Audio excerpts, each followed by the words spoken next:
Hello. In this video the washing machine you will see may look different than yours. Never mind that.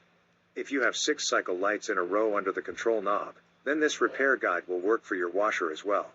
This washer comes in made different styles and brands such as Whirlpool, Maytag, Amana, Roper, and many more. With this being said, the best way to tell if you have one is by the lights. This type of washer is called a vertical modular washer. It is the most sold washer in America. The neat thing about VMWs is that they have a built-in self-diagnosing system that will tell you exactly what's wrong. From there you can decide to fix it or replace it. Running self-diagnosis is simple, requires no tools, no experience and takes only 2 to 3 minutes, but before running diagnostic mode, we suggest running the recalibration mode first, which is a similar process. This following video is going to show you exactly how to do the proper steps starting with recalibration mode. If that doesn't get your washer going, come back and do the diagnostic mode at the second half of this video. Thanks for watching and hopefully this helps. Here's how to enter diagnostic mode to run the recalibration cycle on any brand of vertical modular washing machine. Step 1. With the washer shut off and all indicator lights off, turn the control dial 1 complete rotation, 360 degrees, counterclockwise, stopping with the dial pointing straight up. Now quickly, within about 6 seconds, turn the control dial 3 clicks clockwise, 1 click back, and 1 more click clockwise. Or, in other words, turn the control 3 clicks right, 1 click left, then 1 click right. All the green status lights blink when you successfully activate the diagnostic mode. If the status lights don't blink, try again and maybe try turning the knob a little faster, or slower. Okay, congratulations, now your washer is in diagnostic mode. Now, we need to turn the dial 2 more times to the right or clockwise. Then press start and you're done. Now the calibration cycle will begin, which runs for 2 to 3 minutes. If the calibration cycle ends successfully, the lid unlocks and the washer shuts off. If it doesn't complete, then you will need to pull the error codes to find out what's wrong. Here's how to enter diagnostic mode to retrieve error codes on any brand of vertical modular washing machine. Step 1. With the washer shut off and all indicator lights off, turn the control dial 1 complete rotation, 360 degrees, counterclockwise, stopping with the dial pointing straight up.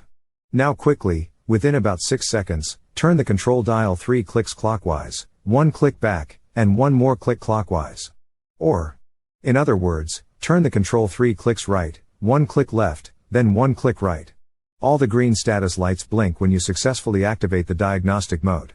If the status lights don't blink, try again and maybe try turning the knob a little faster, or slower. Okay, congratulations, now your washer is in diagnostic mode. Now, we need to retrieve the codes. Follow these steps to display the error code lights. Step 2. Turn the control dial 1 click clockwise, then press the start button. Now you are reading the error codes.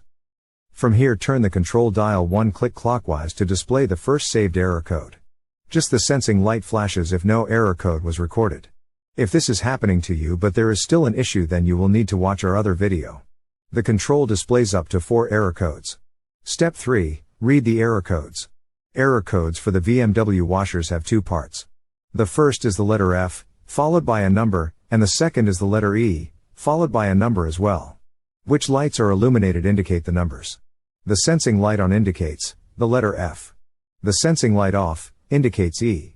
The wash light equals 8. Rinse equals 4. Spin equals 2. And cycle complete 1. For example, for error code F5E3, when the sensing light is on, the rinse and the cycle complete lights are on. Adding all 3 together equals 5. This means the first part of the code is F5. Then, on the other flash of lights, the sensing light is off, but the spin and the cycle complete lights are on. Adding them together makes 3.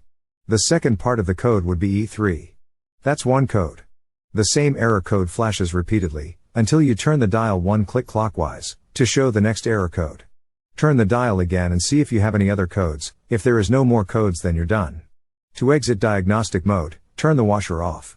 Now, you have your error code. Use these images in this video to look up your error codes. Look in your washer repair manual, or just Google top load washer error code and enter the code, and it should come up no problem. Now you know the problem and what's causing your washer to not work.